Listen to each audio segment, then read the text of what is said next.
Hello viewers, 4DIYers here with another tutorial video for everyone. In this particular video here I'll be doing a demonstration on top 14 brake tips. Show your support by hitting that subscribe button and help promote my channel by sharing your favorite videos on your social media pages. This is a list of tips that I find important when maintaining the brakes on your vehicle. Please feel free to share your own tips as well in the comments below. Starting with tip number 1. First, determine your vehicle's equipment.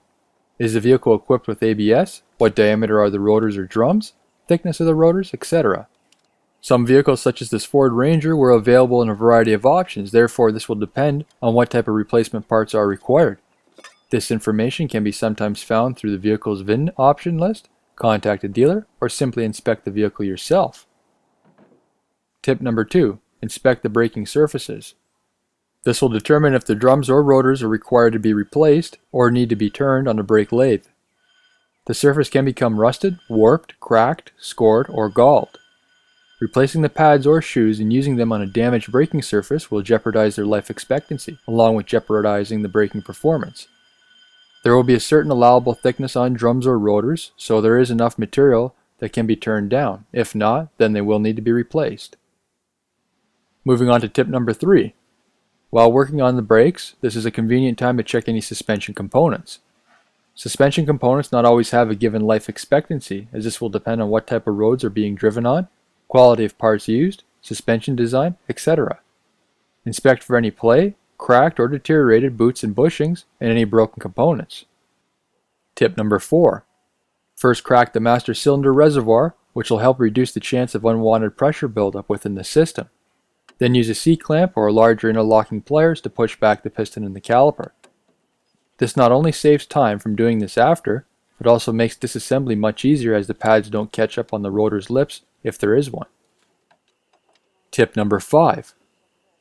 Turn the wheel to help gain access and leverage on those caliper and carrier bolts. Over time, the bolts can become rusted or built up with road debris. Beyond using a ratchet, use the assistance of a Johnson bar for even more leverage. This unfortunately can only be applied to the front brakes when turning the wheel. Tip number 6. Tie back the caliper using a bungee cord or a wire to the strut, coil spring, or some other secure location. This is intended to keep strain off the flex line. Excessive strain can cause premature failure, either creating a leak or having a line rupture completely. Also, having the caliper tied back will create more of a comfortable workspace as the caliper can keep out of the way. Tip number 7. Some rotors are equipped with a retaining bolt which can seize or become filled with dirt and in the end can be easily stripped, especially when they have a shallow head. First, use a pick to clean up the dirt, which would prevent the screw bit from fitting securely into the hole. Then, using an impact driver, remove the fastener. These are especially great as they can provide a shock when being hit with a hammer to break the fastener free. The force is pushed into the fastener's head then to prevent it from being stripped while creating a twisted motion. Tip number 8. Use brake-specific tools for the drum brake assembly and disassembly. Regular pliers and a standard screwdriver can be used, but it can make the replacement much harder. Therefore, I would recommend purchasing a brake return spring pliers and a return spring tool. These are fairly inexpensive and will pay for themselves in one brake replacement. Tip number 9. A commonly overlooked area which can cause brake performance issues is the sliding pins. These should be removed, cleaned, and then have new brake-compatible grease applied. Replace the boots if damaged, and if the pins are too far gone, replace those as well.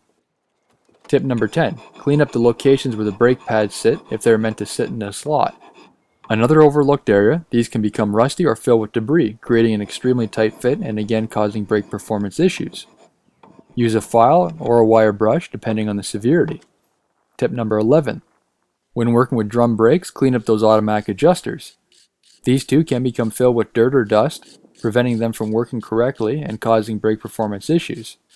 If it's too far gone, then replace as needed. Clean them up using a wire brush, remove the old lubricant, and apply new brake-specific lubricant. Tip number 12. Installing new drums and rotors, make sure to clean up the packaging oil. This is applied to new parts to prevent them from rusting when in storage, as they are bare metal. This must be removed, otherwise this will damage the braking surfaces. Use a brake-specific cleaner to remove any coating, and this will ensure no residue is left on the braking surface. The 13th tip. If you are reusing those drums and rotors over again, give the surface a sand using 160 grit sandpaper. This is required to remove any baked-on dust or mild glazing. If not done, we can risk damaging the new pads, and in the end, braking performance will be jeopardized. And finally, the 14th tip. Once everything has been finished up, tighten up the master cylinder reservoir cap and pump the brake pedal before starting the vehicle. This will push the caliper back into its place and prevent the vehicle's computer from detecting a fault code. This concludes the rest of my tutorial video. If you have any comments or questions, please feel free to post them below. Also subscribe to my channel for future tutorial videos and give me a thumbs up. Thank you for watching.